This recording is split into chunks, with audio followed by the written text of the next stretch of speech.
so good because page 80, page 81, 82-ish, these are turning points for our movement, our pursuit of freedom when it comes to the individual, when it comes to family, when it comes to country, when it comes to just all aspects across the entire gamut. It's covered. She's covered it in pages 81 and 82 specifically, because this is where she gets into what it means to just leadership and fellowship, the difference between leadership and fellowship, and how this applies at home, and how this applies global scale, big picture.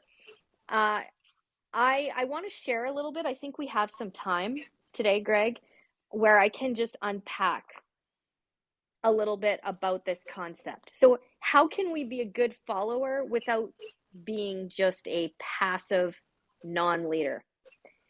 And she goes on to say, asking that question makes me think of my marriage. We are definitely co-leaders in many regards. However, most people, including me, realize that I am married to an extremely strong leader. He has been this way his whole life.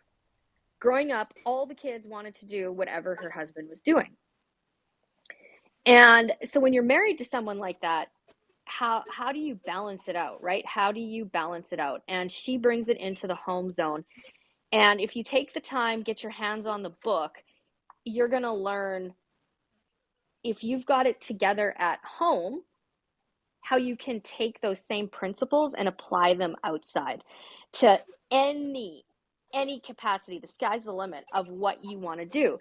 And so I really feel that when you've got personal freedom conquered, meaning you're capable of making your own decisions and choices and making good ones that fall within acceptable law of society, you can really go on to do big things. And oftentimes, we hear about the works of those who are on, like, the other half, right? The other half of the team. In Janelle's case, she has a very public husband. But what she's actually equipping people to do behind the scenes from home is going to have an impact all the way that will be felt in Alberta. And I'm going on to say that I know what's coming, and you're going to tell us more on Friday of how this all connects together. But I just want to touch on how we can expand our influence for good. Okay, and this is according to Janel Lamb. It starts with our internal dialogue and believing in ourselves that we can make the changes needed to step up, recognizing that we have something valuable to contribute, and then having the courage to open our mouth and speak up. Whoa. Okay, so for those of you listening at home, what is it? Do you have the courage necessary to open your mouth and speak up? This is a problem in Alberta. We've got too many people with muzzles on who are afraid to stand up, speak up at home, in their churches, in their communities, in their places of influence, in their schools, to their doctors. See? Okay, so you got to buy the book. It's the fastest read of a book I have ever come across. I picked this thing up. I could not put it down.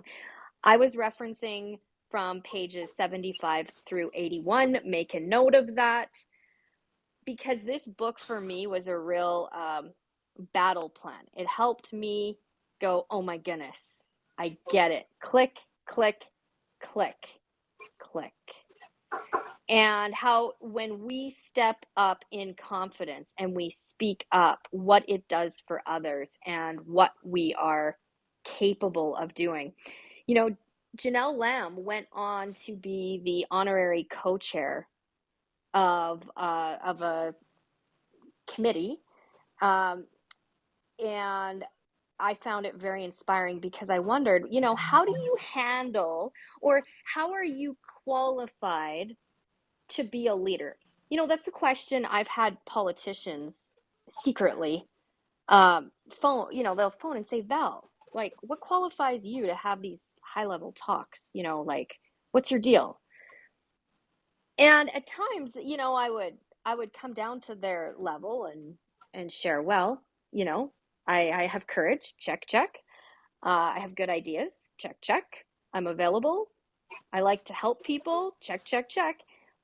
They didn't always get it, right? And Janelle goes right into that. This is probably one of my favorite parts of her book, so I'm going to share it with you. So, this is the part where Janelle just hears that she has agreed to be co chair for the hospitality VIP tent. And it's like this is going to attract thousands and thousands of people and very, very important people. Um, like, she has to plan a reception for honorary guests, including elected officials, charity heads, and speakers. So, this is a big undertaking. So she says, after hearing about the plan and scale of this event and being in a room full of strangers, except only knowing two other people, I was terrified and apprehensive, not knowing what I was truly even signing up for. But I did it. I found my co chair and we got to work right away. We had essentially 12 months to put our committee together. Okay? A whole year. It sounded like a long time, and it was, but I can see that the other committees needed every bit of time to get clearances from the city, get bids, plan logistics, order product, and more. I can throw a reception together in a couple of weeks, but this had a lot more moving parts than just ordering a white tent and food. There were things to consider, like the size of the stage as it relates to the size of the tent, the flow inside the tent, the flow outside the tent, a VIP area inside that was separate for speakers, a photo area, and much more. I was able to get most things donated, such as a plant and trees from the local nursery, as well as the U-Haul truck to transport all the decor, furniture, and supplies down to Phoenix on the day of the event. Did we have too many meetings? Maybe, but I was fortunate that my co-chair was really good at the spreadsheets and budgeting and meeting details. We were a great team, and our committee was an amazing group of women. Coming up with a centerpiece and a balloon garland was easy for me, but keeping us all organized was her strong suit. I was definitely out of my element, but I certainly gained a new perspective. I'm glad I took that scary leap and said yes to a committee, even if I had no idea what I was getting into. Most of all, I made some amazing connections, and that room full of strangers became friends and colleagues. I also learned that I never, never want to be in charge of a huge charity event. I'll have to find another way to contribute my time and talents. I may just be a VIP tent kind of girl, and that's okay. Seeing firsthand the talents and skills of other people on this project was inspiring to me, as well as being part of something big. So, moms listening at home, we all have these amazing talents, but oftentimes we lack courage to say yes and step up and speak it boldly. For those of you listening in Alberta, now is the time. It is time to rise. It is time to stand up. It is time to voice your opinions at home, at church, in the community, at the watering hole, at the grocery store, at the school, at the doctor's office, everywhere. You know what you know, and we have to take words like this from inspiring people that have done it and who are doing it and go, hey, we can do this too. So I just look at the VIP tent that she was in charge of, and I can tell you that really hit my heart, Greg. Really hit my heart, because I feel like that's something I could do after seeing her recipe of how to do it well, how to do it right. It's really a blueprint for me to really uh, come into this as a qualified representative for Alberta, and for, just welcoming people home, getting them to a place of freedom. That's just really my heart.